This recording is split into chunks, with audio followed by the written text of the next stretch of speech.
hores que ara venen. Baixa al carrer i participa. No podran res davant d'un poble unit, alegre i combatiu.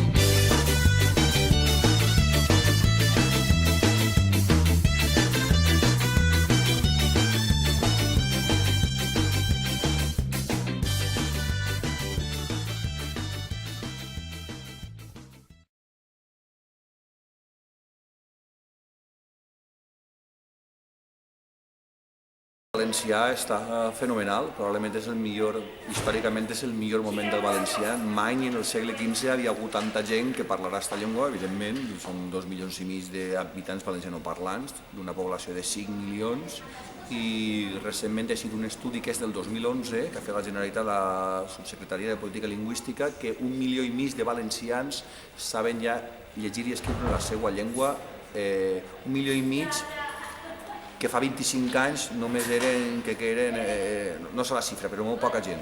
Vull dir, s'havia multiplicat un 300%, vull dir, això ni al segle XV havia tanta gent que escrivia en valencià. Bé, primer de tot m'agradaria sí que matisar una cosa, és que aquest treball de què m'estàs parlant, de que el 2050 només parlarien el 10% de valencians, el valencià, la gent l'ha retuitejat, l'ha compartit i molt a la lleugera. La gent sol compartir les coses sense llegir-se-les. Jo, en canvi, li vaig demanar a Perucho, que és el professor que ha fet aquesta tesi, que és un treball fill de carrera, no sé exactament el que és, el treball és excepcional, però li vaig demanar que me'l passaren per a llegir-lo, i l'he llegit i el treball no diu això. El treball està molt bé, s'ha trobat una fórmula per al bilingüisme, que és una cosa revolucionària, que està molt guai. A més, el que més me mola també d'aquest treball és que és gent que són estudiants de física, crec, o astrofísica, i que estan preocupats per l'estat del valencià. A mi em pareix una dada ja d'entrada molt guai.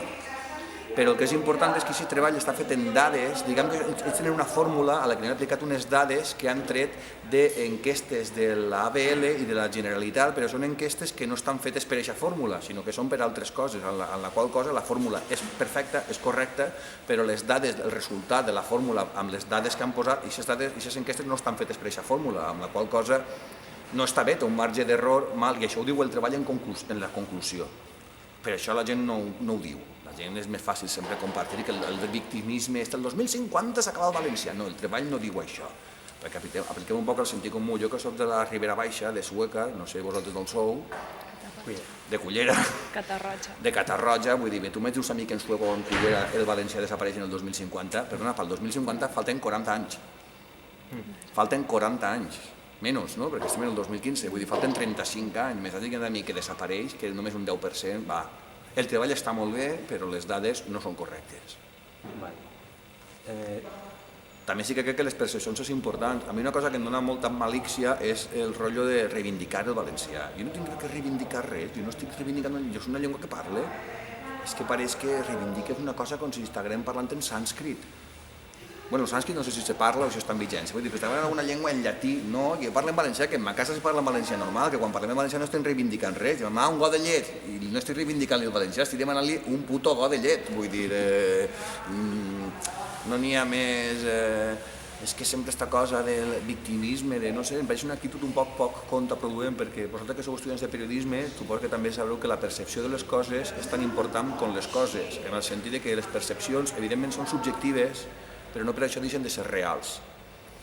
Si es limitem a repetir que el 2050 s'acaba el valencià, què passa quan ve una persona equatoriana així o un de Burgos? Diu, jo tengo que estudiar el valenciano, si eso en el 2050 se va a acabar, perquè jo quiero estudiar-lo. No ens interessa traslladar aquest missatge. Interessa traslladar el missatge de que ara queden coses que fer, però collons, si malgrat 350 anys de persecució i prohibició, si malgrat aquests últims 20 anys d'una política lingüística, diguem, molleta, estem com estem, vull dir, València té corda per anys. Jo, llavors, ja pregunto, imagina que això li ho haguem preguntat, no sé, algú del segle XVII, saps? O del segle XVIII, què li passarà al valencià? T'haguera dit, doncs no ho sé, el seguirem parlant tota la vida, perquè és el que coneixes. Jo crec que el futur del valencià avui en dia, de totes formes, ara sí que parlant del valencià en plan de territori, crec que està més assegurat que mai, perquè avui en dia les coses han canviat, la tecnologia està afavorint molt, i avui en dia les xarxes socials és brutal.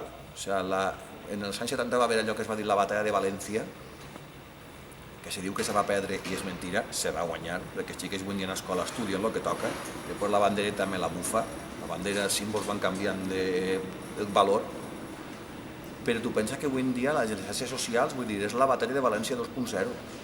València està en Twitter i està en les xarxes socials i està en Facebook. La gent escriu com parla, i això és l'important, vull dir que la gent, perquè els sistemes tipus de missatgeria instantània, com el WhatsApp o el Twitter o el Facebook, la gent no escriu.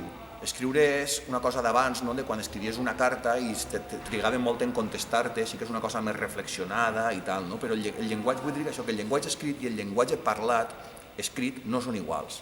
I avui en dia la gent, quan tuiteja en valencià, és perquè parla en valencià habitualment. I sí que jo veig el Twitter meu, macho, me quedo un poc madrileño, però...